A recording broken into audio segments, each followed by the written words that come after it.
Bueno, amigos, seguimos ya en la tercera y última hora del programa El Milagro de la Meditación. Un espacio que, como ya sabéis, los que nos seguís a diario, es un espacio donde intentamos llevar un poquito de luz, donde intentamos aportar valor en estos momentos y para nuestra vida. Porque no olvidemos que estos momentos pasará, pero las aportaciones que están haciendo todos nuestros invitados, todos sin excepción, son aportaciones para toda una vida, para vivir una vida mucho más plena, en esta circunstancia especial como en cualquier otra. Bueno, hoy tengo el gusto de presentar por tercera vez en nuestras emisoras de radio a Óscar Mateo Quintana, con el que tuve el placer de compartir el pasado 28 de marzo un espacio en un canal de televisión. Bueno, él me sufrió. Él me sufrió. Él me sufrió. No, fue la tecnología, Antonio, que te la jugó un poco. Un poco bastante. Bueno, sí. Quería poner una nota de humor. Buenas tardes, Óscar. Gracias por estar aquí con nosotros, amigo. Hola, Antonio. No, gracias a ti por invitarme. Muchas gracias, de verdad. Bueno, pues Óscar Mateo Quintana. Hay un tema, Óscar, yo recuerdo que hablamos 2 veces. Creo que hemos hablado 4 veces con esta, mejor dicho. Una que hicimos que hablamos de Púa, me acuerdo perfectamente de aquella conversación, porque me mandó el libro, la editorial, no recuerdo ahora mismo la editorial. Colima, efectivamente, me mandó tu libro. Después te invité a una meditación que hicimos el 21 de septiembre de hace unos años, la otra vez el 28 de marzo y esta vez. Sí. Así que agradecido siempre por participar. Muchas gracias, Óscar. No, a ti por tu labor. Muchas gracias, de verdad. Bueno, pues vamos a ver. Hay un tema que yo quiero compartir con todos vosotros, no porque ahora mismo quiero un poco que me hables. Vamos a cambiar un poco el tercio. Si quieres, hablamos un poco también de los momentos que estamos viviendo ahora mismo. Para ti, ¿qué están aportando? Pero también después quisiera hablar de Púa. Sí. Porque hay muchas personas que están haciendo el tránsito, ¿no? Muchas personas que están en el tránsito, bueno, continuamente, ¿no? Porque el ser humano, pues ya sabes, nace y nace y vuelve a nacer, y siempre están haciendo, ¿verdad? Pero no todo el mundo es consciente de eso, ¿verdad? Entonces, ¿cómo pueden llevar esas personas que están haciendo el tránsito de una manera, digamos, un poco especial? Aunque de eso habría mucho que hablar, ¿no? Pero sí. Habría mucho que hablar, ¿no? Pero creo que sea interesante esa aportación para que se dé otra perspectiva, ¿no? Esas personas que han hecho el tránsito, como estoy diciendo, darle otra perspectiva diferente a eso de que el pesar, el duelo, todo ese tipo, que es humano, pero también hay otro sentido mucho más profundo en la vida, ¿no? Y de eso me gustaría hablar, si te parece. Fenomenal. Pues, a ver, yo creo que lo traes en un momento muy apropiado, este asunto, Antonio, que va a estar siempre va a estar presente, porque como tú dices, la vida es un ciclo de entrada y salida continuo de entidades que entran y salen constantemente a la densidad, a esto que nosotros llamamos vida. Pero ahora a mí una de las cosas que me da una tristeza muy grande es la cantidad de abueletes, la cantidad de personas que están falleciendo solos.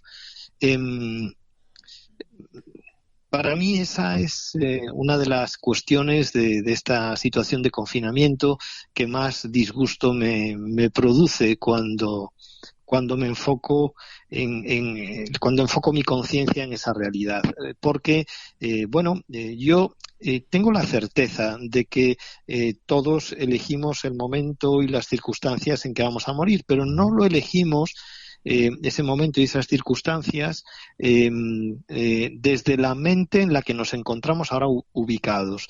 Es decir, es un momento que hemos elegido incluso antes de entrar a la vida.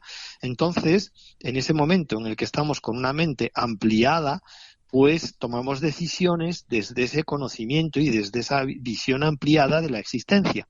Entonces, claro, no tiene nada que ver con la mente que estamos empleando en estos momentos, que es muy estrecha y muy limitada. Entonces, a muchas personas les puede resultar raro que yo diga que elegimos el momento en que nos vamos y las circunstancias que rodean a ese momento. Pero claro, es algo que viene, digamos, predeterminado. ¿Qué ocurre?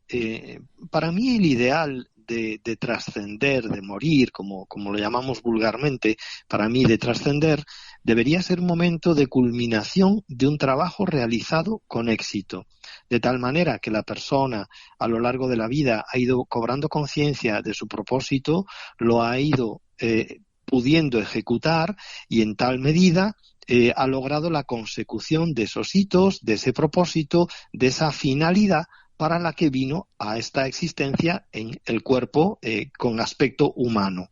Entonces, debería ser un momento de marcharse con plena conciencia, con la mente lúcida, incluso con el cuerpo en bastantes buenas condiciones, y no, como nos han enseñado, que nos tenemos que morir decrépitos, prácticamente en un estado de obnubilación mental profunda, etcétera. No, yo eso no lo comparto. Yo creo que uno debe llegar al momento del óbito, del tránsito, del salto, con la mayor lucidez posible, y que ese debería ser el objetivo ideal para todos nosotros como mínimo. ¿Qué ocurre? Pues lamentablemente la mayoría de la gente que no tiene una formación, no tiene una información sobre estos temas, pues sencillamente se plantean la muerte como el fin de la vida y el fin de todo, y como un vacío, un acabarse la existencia y un acabarse todo.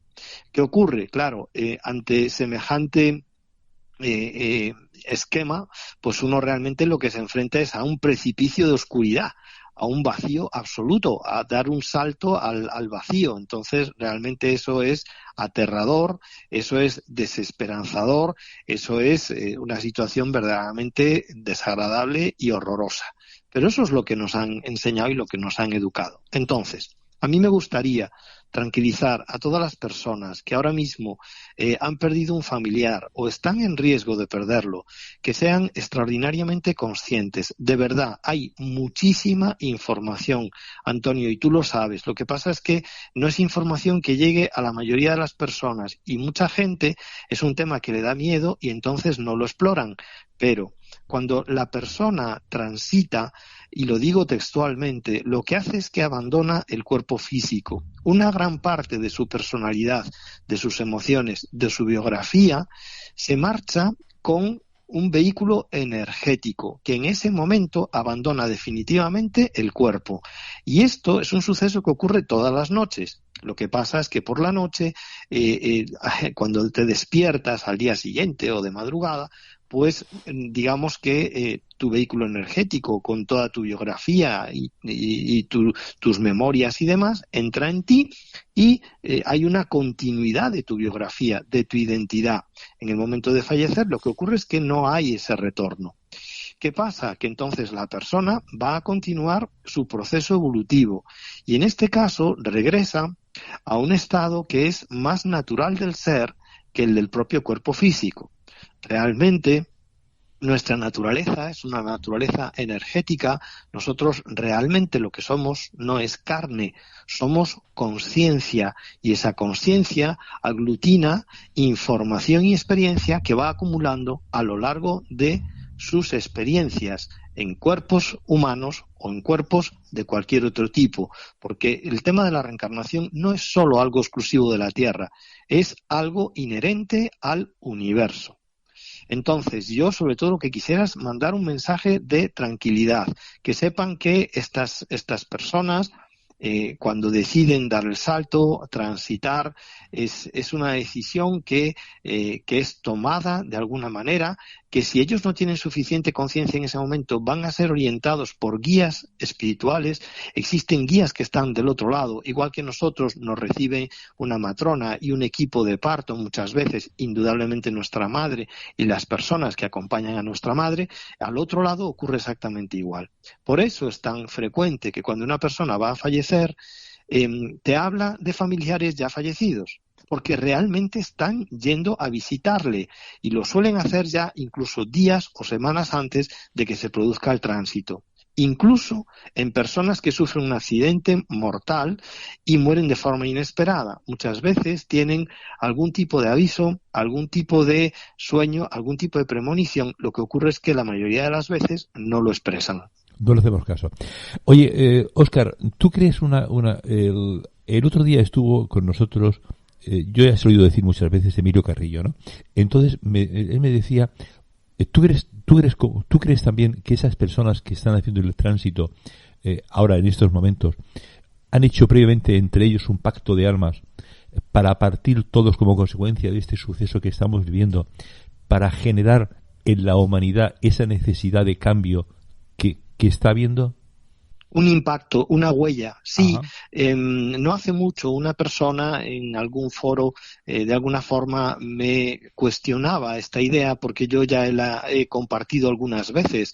Es decir, cuando las personas, un conjunto de almas, deciden en un momento determinado partir todas juntas en un accidente muy llamativo, en un evento social impactante, no es algo casual, es una forma de subrayar un suceso, es una forma de marcar un antes y un después en la memoria colectiva. Entonces, esa, digamos, evacuación pactada y, que sea coreografiado, que sea orquestado todos a la vez, no es en absoluto casual. Es una forma muy potente de subrayar, de marcar y decir, hay un antes y un después de este suceso, de estos hechos, y es una manera de presta atención a lo que está ocurriendo, porque si no, digamos, un poco en la hipnosis de la carrera de ratas en la que estamos todos metidos en la sociedad esta programática, pues muchas veces muchos sucesos y muchas señales que nos da el universo nos pasan desapercibidas, y esta es una forma dura, es una forma intensa, pero es una forma de subrayar los hechos que están aconteciendo. Estoy completamente de acuerdo con lo que dices tú y lo que dice Emilio. Bien, el método, ¿tú crees, Óscar, que estamos ante un cambio similar, guardando las distancias, lógicamente, de Lemuria o de la Atlántida? ¿Crees que estamos ante un cambio similar? Qué bueno que lo mencionas y que te atrevas a hablar de eso. Yo estoy convencido de ello. Igual es muy aventurado, muy arriesgado hacer una afirmación así. Yo tengo recuerdos de eventos de aquellos. Yo me recuerdo incluso con un vehículo físico no humano andando por aquí en interacción con razas de humanos y demás. Tengo recuerdos muy verdaderamente curiosos, y yo estoy convencido de que estamos cerrando un ciclo ahora mismo, pues eso, en torno a unos 25.600 años aproximadamente, pienso que es una nueva evaluación, una nueva oportunidad para dar el salto. De hecho, me da igual que repasemos la cultura de los Vedas como la cultura de los mayas, que son los que han manejado, digamos, los relojes del universo con mayor precisión. Todos ellos te hablan de un fin de los tiempos, que además a mí me gustaría subrayarle a tus oyentes y a las personas, a nuestros hermanos que nos escuchan, que se den cuenta que se habla del tiempo en plural. Es decir, se estaban manejando líneas temporales en paralelo o incluso divergentes, pero había varias líneas temporales que podían acontecer. Y cuando se habla del fin de los tiempos, se habla de que entramos ya todos en una única línea temporal. Esa única línea temporal es una línea, en este caso, gracias a Dios, de ascensión. Estamos en un momento de ascensión, y eso no nos lo va a poder frenar absolutamente ninguna entidad, ninguna intencionalidad malévola, porque estamos entrando en el amanecer de Gaia, y es un suceso que es cósmico, no es un suceso de ninguna voluntad humana. La voluntad humana es demasiado pequeñita en este suceso monumental que estamos viviendo en primera persona.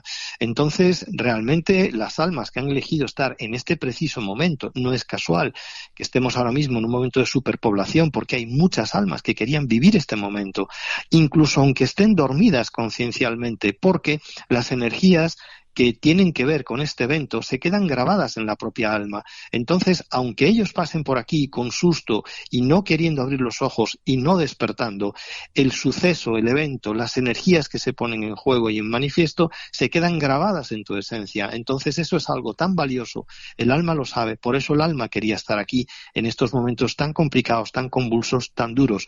Pero sí, estoy contigo. Esta es una nueva oportunidad para que la humanidad ascienda.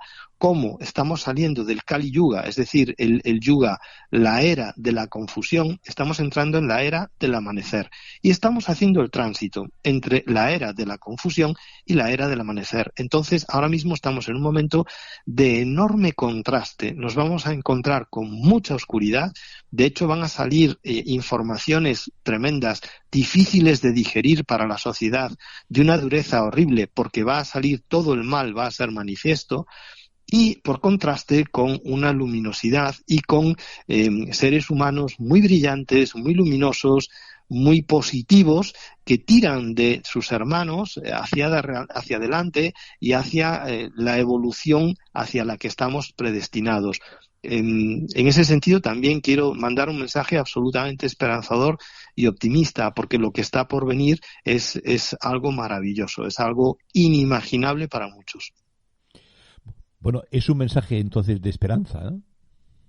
Absolutamente. Lo que ocurre es que un parto es un momento de una esperanza, de recibir y celebrar una nueva vida que entra. Y es verdad que un parto pues puede pasar por momentos muy delicados, mucho sufrimiento, mucho dolor. Momentos en los que está en riesgo el que ese evento, el que ese suceso llegue a buen término. Nosotros ahora mismo estamos experimentando, viviendo, acompañando a Gaia a un parto planetario, en este caso el parto de una nueva humanidad. Entonces son momentos convulsos, son momentos delicados. Es verdad que lógicamente lo que ocurre en la sala en la se está dando un parto, nadie puede estar fuera de lugar, y si estás fuera de lugar, inmediatamente las personas que son la autoridad en esa sala te van a echar de la sala, porque lo que no puedes hacer es estorbar, desviar la atención, distraer o intervenir nefastamente. Entonces, ahora mismo la humanidad está en ese mismo punto. Entonces, cualquier intervención, por pequeña o grande que sea, por humilde o por muy magnífica que sea, tiene que ser una intervención muy centrada, una intervención muy positiva, porque las energías que se están moviendo son muy grandes. Y me voy a permitir compartir contigo, Antonio, que eres un hombre atrevido y se pueden hablar de cosas que con otras personas no se puede hablar. Estamos en un momento de evaluación. ¿Qué quiero decir con esto? A nada que cualquiera de nosotros mire a nuestro alrededor, incluso en nuestra propia biografía, todos, de una u otra manera, estamos siendo evaluados, puestos a prueba. Nos están poniendo en circunstancias muy de gran tensión, de gran dificultad, para ver qué sale de nosotros, para ver qué elegimos, si el bien o el mal, si el amor o el egoísmo. Entonces, son momentos muy cruciales y la evaluación se está produciendo en estos momentos en todos nosotros. Estoy contigo. Nos están sometiendo a pruebas bastante complicadas, sí.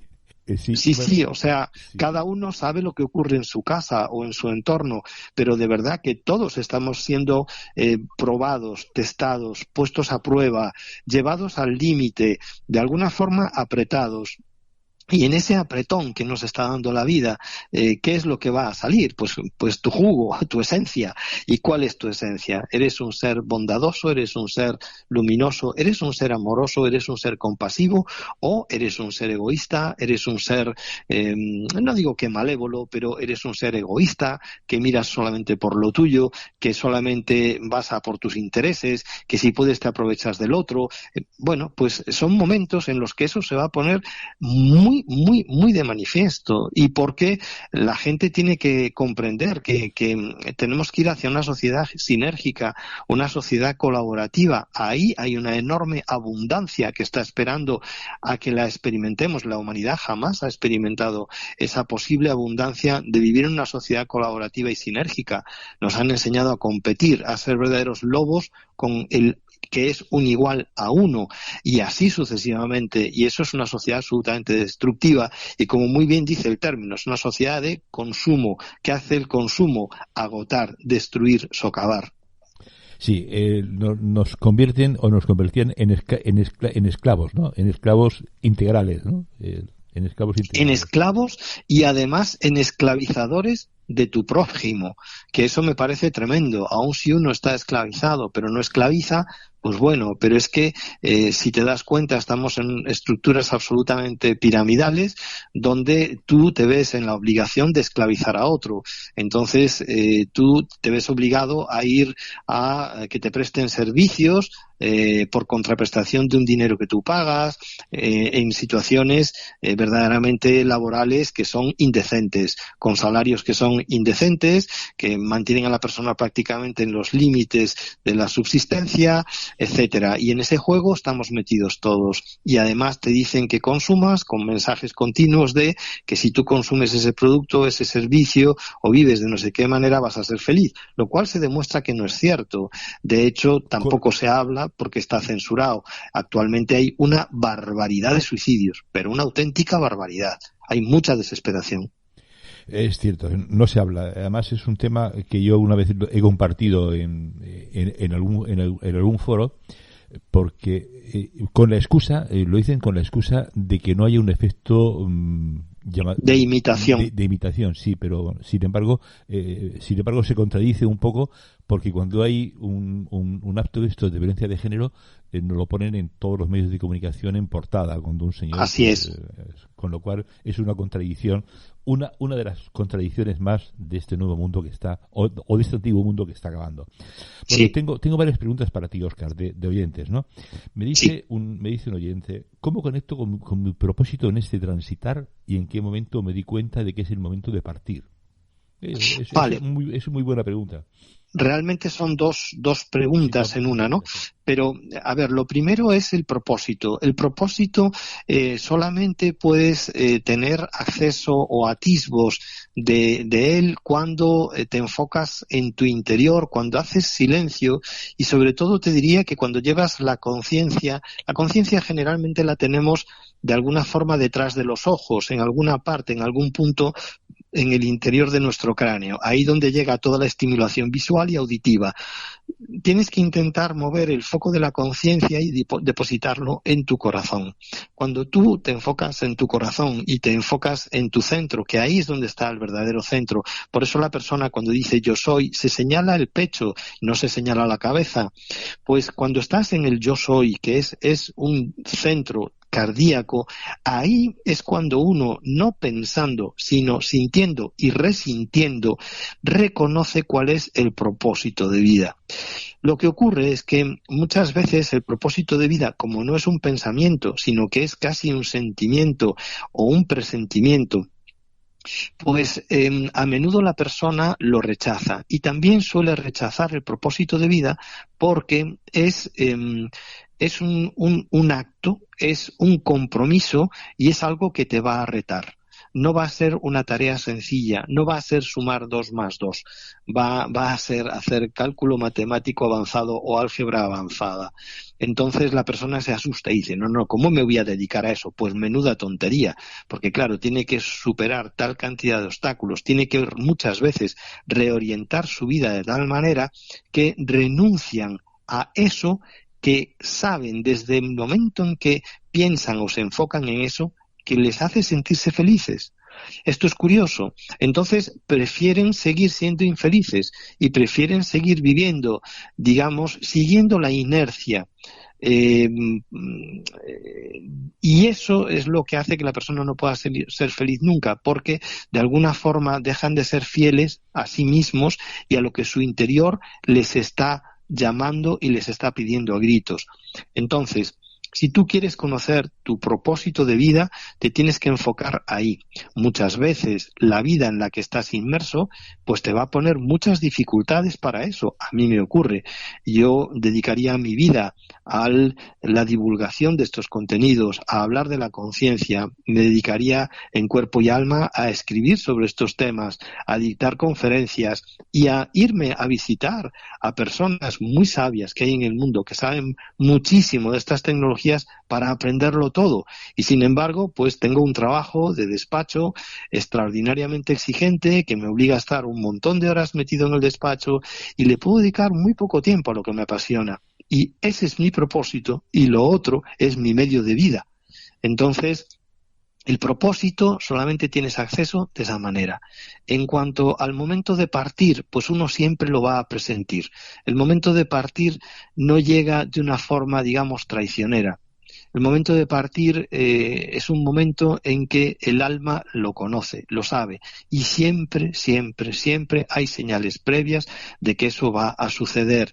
De hecho, personas que han muerto de accidente, incluso en las peores circunstancias de ese tipo, vidas sesgadas repentinamente, siempre dan alguna conversación, hay alguna clave, dicen alguna cosa, dejando alguna pista, aunque sea delicada y sutil, de que eso va a acontecer. Entonces, ¿qué hay que hacer en el momento de partir? Lo primero es absolutamente entregarse, confiar, no tener ningún miedo, dejarse llevar, porque tu esencia ya lo ha hecho un montón de veces, el salir de este vehículo físico, lo ha hecho además, como decía antes, todas las noches.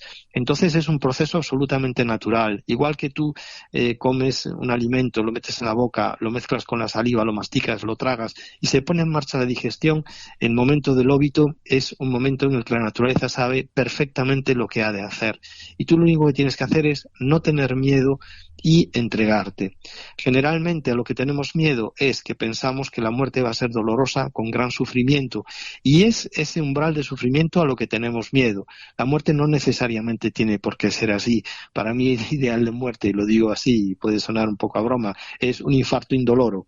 Hay gente que se muere sonriendo, pues para mí ese es el ideal, un infarto indoloro, es decir, el alma ha decidido ya no más y se marcha sin dolor, dejando que el cuerpo sencillamente se pare de forma natural y sin que sea un sufrimiento ni un estado horroroso y algo espantoso. Entonces, para mí el partir debe ser así, y con las personas que están en tránsito hay que estar a su lado, no hay que darles más información que la que pidan, cuidado con esto, es decir, si ellos no quieren hablar de que se van a morir, aunque lo sepan, pues no hay que hablar con ellos de eso, pero sí hay que invitarles a que lo dejen todo en orden, a que si tienen alguna conversación que deberían tener, que la hagan. Ese tipo de cosas sí que ayudan muchísimo a que una persona se marche en paz. Sí, eso es cierto. Que puedan compartir eso para que no se quede nada pendiente. Hay algunos comentarios más. Me dice un amigo, pasa es que hace ya unos minutos, decía que hemos estado varias vidas esperando este momento. Me imagino que esto lo he escrito cuando estabas hablando del cambio que tenemos. Sí, de la Atlántida y de Lemuria y todo eso. Sí. Y de hecho llevamos ciclos de vida preparándonos para esto. Las vidas montan o estructuras en espiral, de tal manera que te hacen pasar por acontecimientos similares en una obra de teatro que es distinta, con distintos personajes, distinto escenario y demás, pero por eso son espirales, porque de alguna forma se repiten determinados sucesos, pero con una magnitud mayor o menor, depende de lo habilidoso que hayas sido en tu aprendizaje. Efectivamente, llevamos vidas preparándonos para esto. Cerramos grandes círculos, muchas almas, con esta vida en la que estamos ahora mismo. Bien, y también me habla otro amigo de que un suicidio cada 40 segundos en el mundo, por lo que te decías antes de los suicidios. Sí, no me extraña. Yo las últimas cifras que tenía era desde luego en nuestro país, al menos aproximadamente unos 10 suicidios al día aproximadamente. Entonces, no lo sé, no me extraña esa cifra. Y lo que ocurre es que no es buena idea, de verdad. Si alguien nos está escuchando y tiene una idea de tipo suicida, autodestructiva, yo de verdad le pediría a esa persona que de alguna forma que resista, que aguante, porque de verdad que el universo te pone a prueba y te aprieta, pero hay un momento en que afloja y nunca te va a llevar a un límite que tú no puedas soportar, por duro que sea lo que te tenga que ocurrir. Y uno, además, en esa decisión de cambio, puede decidir no sufrir más, no querer seguir llevando una vida miserable, de sufrimiento, de conflicto, de lucha y demás. Entonces, siempre se pueden ejercer cambios positivos y por dura que sea la prueba, merece la pena pasarla, porque en el instante en que la persona se suicida y pasa al otro lado, se siente horrible, se siente fatal, porque cae en la cuenta, primero, de que no ha podido quitarse el sufrimiento psíquico, se lo lleva puesto, y la oportunidad que tenía de superar ese sufrimiento psíquico y resolver la situación la ha perdido. Entonces se desesperan y de verdad que, bueno, hay muchas canalizaciones, hay muchas experiencias de familiares de suicidas y demás donde se han recibido comunicaciones espeluznantes y donde sobre todo el mensaje es: el sufrimiento no se acaba, por lo tanto, y encima saben que se han ido sin la lección aprendida, sin el curso hecho. Es como marcharse y no volver al colegio a hacer pellas, pero por el resto del curso, pues sabes que vas a repetir. Efectivamente, o sea, porque si en la siguiente vida vas a repetir las circunstancias, con lo cual no has hecho nada. Con lo Efectivamente. Cual, la asignatura pues ya te resultará conocida, los personajes te van a resultar conocidos y seguramente la divinidad y los espíritus guías y los señores del karma que nos acompañan a todos y que son seres benevolentes, te van a poner una prueba quizá no tan dura, un poquito más floja seguramente, pero te van a poner una prueba muy similar. Entonces realmente merece la pena que las pruebas uno las vaya afrontando con mayor o mejor tino, con más o menos energía, pero poniéndoles la mirada al frente, aguantando un poco el embate, porque de verdad, como tantos dichos hay tan bonitos en ese sentido, o sea, no hay tormenta que dure 100 años. Entonces, pues es que lo vas a superar seguro. Pero además hay una cosa también que te quería compartir. Sí, hay una cosa que te quería compartir también. El hecho de hacer este tránsito implica... Coño, se me ha ido la frase, perdóname. No pasa nada. Se me ha ido la frase. Era una pregunta que además que iba un poco la limón de lo que estábamos diciendo. Me está diciendo una amiga que sí, que todo cambio es bueno, ¿no? Sí, sobre todo, a ver, quiero decir que no es cualquier cambio en el que estamos. De hecho, todo lo que está sucediendo, lo importante no es lo que vemos en las noticias, lo importante no es realmente el bicho que nos quiere contagiar a todos, parece ser. Lo importante es lo que está ocurriendo por detrás del telón. Hay un cambio en el modelo económico, hay un cambio que vendrá después en el modelo de gestionar a la sociedad. Habrá un cambio de muchísimas cosas, en el tipo de energía que manejemos, en el tipo de salud también. Es decir, viene un momento de liberación a la humanidad, pero es verdad que vamos a conocer el lado muy oscuro de la humanidad que nos ha esclavizado y vamos a conocer cosas que vamos a pensar que no pueden ser ciertas porque son tan duras, son tan oscuras, pero esa es la oscuridad es muy negra y es muy atemorizante y es malévola, lamentablemente. Sí, Óscar, ya me ha venido la pregunta esta que te iba a hacer. ¿Hasta qué extremo la conciencia influye en el momento del tránsito? Me explico. A ver si lo digo bien. Cuando una persona, pues, que parte con alegría, como antes tú decías, parte con una sonrisa, el estado que tiene después cuando ha hecho el tránsito es un estado de conciencia pleno, es un estado más feliz. Por el contrario, si te vas diciendo que estás cabreado, pues es lo mismo, ¿no? Sí, bueno, casi diríamos que se parece un poco al sueño, ¿no? Cuando tú te acuestas triste, disgustado, pesimista, pues generalmente te levantas triste, disgustado y pesimista. Y si te acuestas optimista, alegre, esperanzado, pues te vas a levantar en ese estado. En el momento del tránsito, lo que ahí ocurren muchos procesos. El ideal es que la persona pudiera marcharse en un estado de total calma, de total entrega, de la sensación de he hecho los deberes. Para mí, cuando he estado cerca de personas que iban a fallecer y me han dicho estoy preparado, ha sido la mejor frase que yo he podido escuchar, porque en ese momento he sabido que la persona sentía que había culminado todo lo que podía humanamente hacer bajo sus circunstancias en su momento y por lo tanto ya era solamente cuestión de confiar, entregarse y dejar que la naturaleza obre. ¿Qué sucede en el instante en que la persona, cuando no es debido a un accidente, cuando no es un suicidio, no es una situación de estas, pues lo normal es que en el momento de salir al otro lado, si la conciencia y la información que tiene sobre estos hechos es pequeña, pues muchas veces se sorprenden y se quedan muy perplejos al darse cuenta de que pueden ver su cuerpo desde el otro lado, que pueden moverse con el pensamiento instantáneamente de donde quieren, que los que eran sus familiares y los que todavía siguen encarnados no les escuchan, no les ven, no pueden interactuar con ellos tal y como ellos estaban acostumbrados a hacer. Entonces se produce una etapa de confusión. Generalmente aparecen entidades, familiares, seres de luz, a asistirlos para ayudarlos a seguir haciendo el tránsito.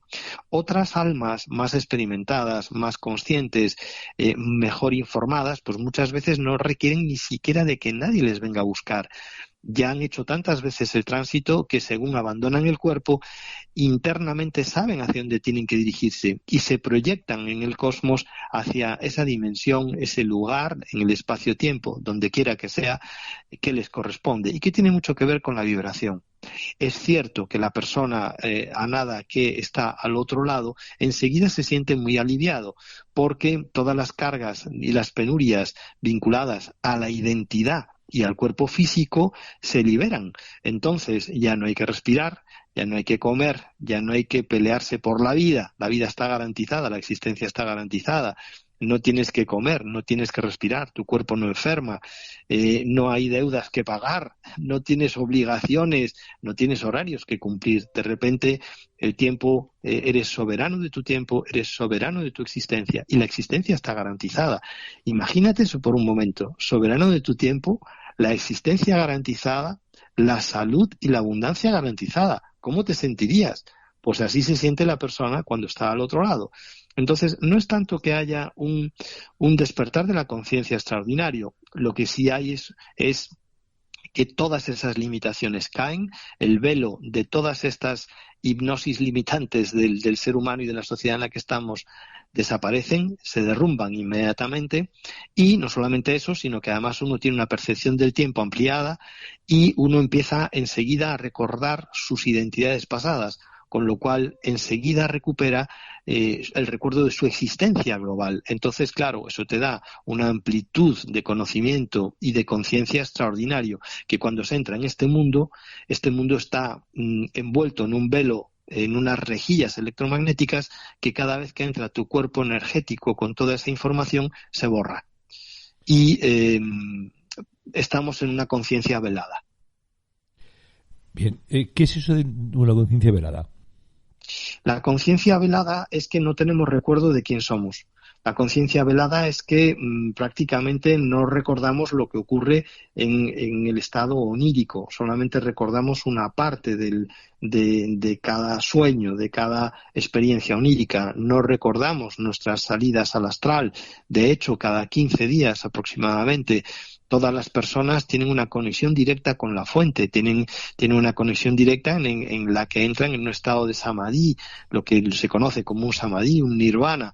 Es una conexión directa con la fuente que necesita tu chispa divina precisamente para poder sobrevivir a la experiencia tan dura que es estar encarnado. Entonces, la conciencia velada es que tú no tienes recuerdo de ninguna de estas cosas. Cada vez que tu cuerpo energético entra otra vez en la atmósfera de la Tierra y entra al vehículo físico, es sometido a todas esas rejillas electromagnéticas, y esas rejillas electromagnéticas borran temporalmente el recuerdo de quién eres verdaderamente. Por eso no recuerdas tus existencias pasadas, no recuerdas tus vidas pasadas. Hay que decirle, para las personas que no lo saben, que estas rejillas electromagnéticas solo existen en la Tierra. En Marte, en Venus, en Júpiter, en Saturno, en Mercurio, en Urano, no hay estas rejillas. Entonces es una propiedad exclusiva de la Tierra, que vaya usted a saber. Y yo lo siento, a lo mejor puede sonar muy fantástico quién las puso y con qué finalidad las puso, pero yo creo que es parte del plan de esclavización de la humanidad que está aquí reencarnada en este momento en la Tierra. Y parte del despertar incluye la caída del velo y la caída de esa rejilla electromagnética. Bueno, Óscar, vamos a hablar, si te parece, de Powa. Bueno, ¿vale? estás hablando de Pogua mucho, ¿no? Pero bueno, vamos. Sí, indirectamente sí, estamos se hablando está un poco de ello. Lo que tú quieras, a tu disposición. ¿Qué es Pogua? Pues Pogua tiene como dos caras. Hay una cara en la que se enseña a la persona a abandonar el cuerpo a través de su canal energético en la columna. De eso habría mucho que hablar. De hecho, para la elevación de la conciencia es clave que las personas aprendan a respirar en el eje de su columna, lo cual tiene mucho que ver con las prácticas de Kundalini, de Kriya Yoga y otras prácticas también que hacían los egipcios y que, bueno, pues enormes maestros como Drunvalo Melquisedec, incluso ahora mismo Nassim Haramein, etcétera, están hablando de estos temas y vamos a oír mucho hablar de esto en adelante, que es pues respirar con la coronilla, respirar con el perineo, no respirar, evidentemente todos respiramos con la nariz, pero respirar conscientemente por otras partes del cuerpo que llevan a la consciencia. Bueno, esto también que estoy diciendo tiene que ver con el Pogua, porque hay una parte, digamos, solo para iniciados y una iniciación muy profunda que tiene que ver con la activación del canal central, del canal energético, para que la conciencia la puedas proyectar dentro y fuera del cuerpo a voluntad. Y luego hay una parte, digamos, más básica, que es la que yo muestro, la que yo enseño, que está mucho más cerca de la persona normal y corriente, pues como soy yo, como la mayoría de las personas que yo conozco, que de lo que te habla es, el Pogua es un proceso que muchas veces la persona lleva a cabo pues momentos antes de morir y de una forma, digamos, con urgencia y rápidamente, ¿no? Es como aquello de hay que darle la extrema unción antes de que fallezca, ¿no? Y le damos los santos óleos y le invitamos a que se arrepienta de sus pecados. Bueno, pues vamos o sea, es algo parecido, pero digamos más sofisticado, con una tecnología y con un conocimiento más profundo. Lo primero, el Pogua lo que te va a decir es, mire usted, si usted quiere transferir su conciencia a planos más elevados, lo primero que usted tiene que hacer es salir del conflicto. Y ese para mí es el mensaje mayúsculo y para empezar del Pogua y máxime en el tipo de sociedad en la que nosotros vivimos. Entonces, el primer paso, cuando tú te entrenas en el Pogua que yo practico y que yo comparto con cualquiera que esté interesado, es lo primero, tienes que empezar a salir de un modelo de sufrimiento. Es decir, la persona tiene que salir de un modelo de víctima o de perseguidor o de falso salvador. Todos esos roles son falsos. Entonces aquí no hay ni víctimas ni hay verdugos. Lo que hay es que tomar responsabilidad sobre la propia vida y sobre las propias decisiones. Entonces, lo primero es salir del conflicto y, por tanto, salir del sufrimiento. Esto es un proceso de aprendizaje, no es un proceso de sufrir. No hemos venido a sufrir, hemos venido a aprender, que eso ya cambia muchísimo la perspectiva. Cuando uno empieza a aprender y a comprender esto, da el siguiente paso. Como tú has estado en un estado de ignorancia, metiendo la pata y haciéndote la puñeta a ti mismo y a los que tenías alrededor, pues el siguiente paso es trabajar con el perdón. Porque si acabas de salir del conflicto, pues entonces tú tendrás cosas que perdonar y tú tendrás que también recibir el perdón de otros. Entonces, lo primero es trabajar con el perdón a uno mismo, comprender que uno en su ignorancia ha cometido errores, por graves que sean. Pero estamos en un estado de conciencia muy básico, nuestra ignorancia es muy grande, por lo tanto somos verdaderamente como monos con metralletas, entonces somos un verdadero peligro en la densidad y en la reencarnación. Entonces hay que trabajar muchísimo con el perdón, lo primero con uno mismo, que es el perdón más difícil, el darse el perdón a uno mismo.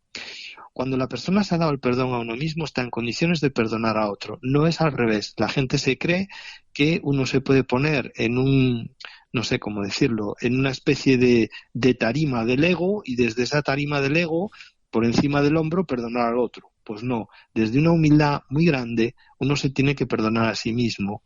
Y generalmente uno, cuando llega a ese proceso, se quiebra, porque uno se va a reconocer muy ignorante, muy humilde, muy pequeño y que ha podido causar mucho dolor y mucha desviación en vidas de gente a la que quiere mucho. Por lo tanto, es un proceso donde va a salir mucho dolor.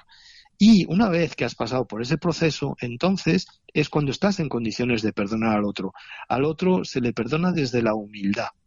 ese es el punto de perdón que hay que mover. Cuando sales de estas dos primeras fases, el abandono del sufrimiento y el trabajo con el perdón, entonces entras en una dimensión bastante desconocida para la mayoría de nosotros, que es un estado de paz.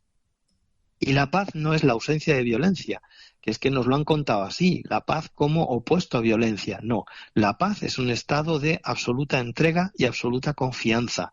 Es un fluir, es una aceptación de lo que la vida te trae, porque la vida te trae siempre lo que necesitas, no lo que quieres, que son cosas distintas.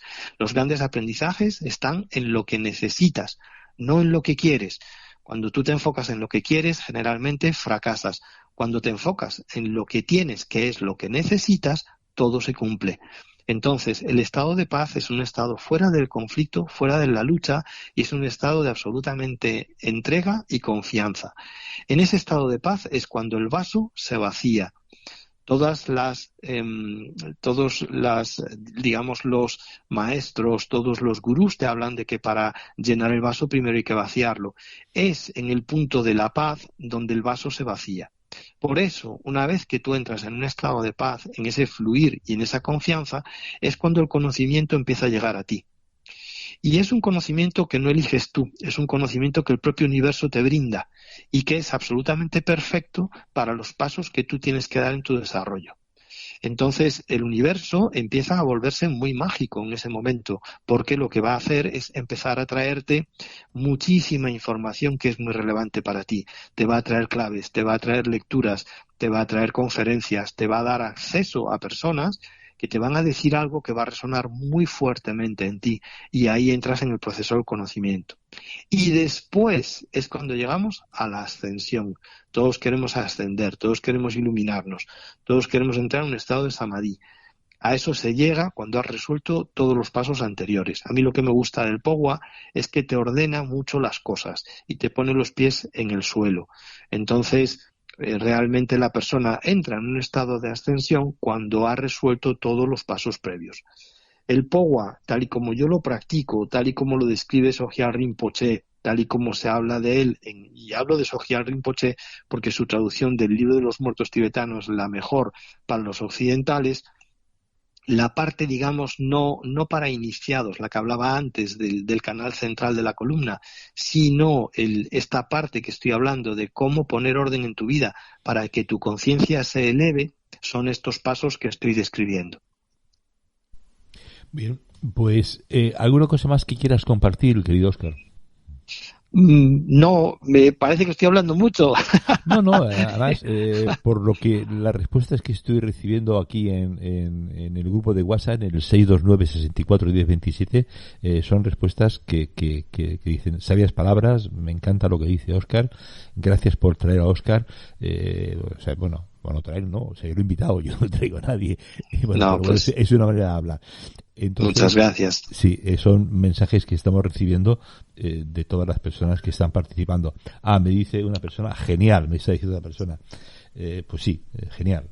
Ya pues se me ocurre, Antonio, si tú quieres, no te quiero comprometer. Es una oferta absolutamente... No me comprometes a nada, dime. Vale, pues sí, si ahora, quieres... Ahora te digo sí, ahora dime qué es. Vale, eres muy valiente, eres muy arrojado. Mira, no, lo que te propongo es un día que te venga bien a ti en tu programa, en tu horario y demás. Si quieres, facilitamos una meditación de Pogwa.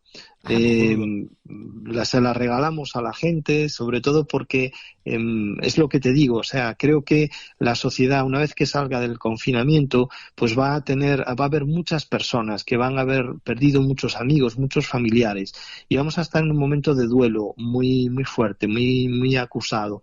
Entonces, yo desde mi pequeño lugar en el mundo, que es muy pequeñito, si se puede ayudar a estas personas a que pasen el duelo un poco mejor y que puedan hacer su pequeño Pogwa para esos que han partido, de verdad les va a hacer sentirse muy bien, porque el Pogwa es esta visualización donde se recorren todos estos pasos cada día que haces la visualización, porque la visualización es completa de principio a fin, y la puedes dirigir hacia alguien que ha fallecido, hacia alguien que está vivo pero que está pasando un momento muy complicado, o para ti mismo, que para mí es el ideal, que la persona se haga la visualización y se haga Pogua para sí mismo. Pero en las circunstancias sociales en las que estamos, mucha gente seguramente va a querer o va a sentir hacer Pogua para alguien que ha perdido y de quien no se pudo despedir en sus últimos momentos.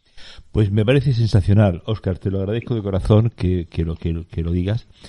Te propongo el día 20 de abril.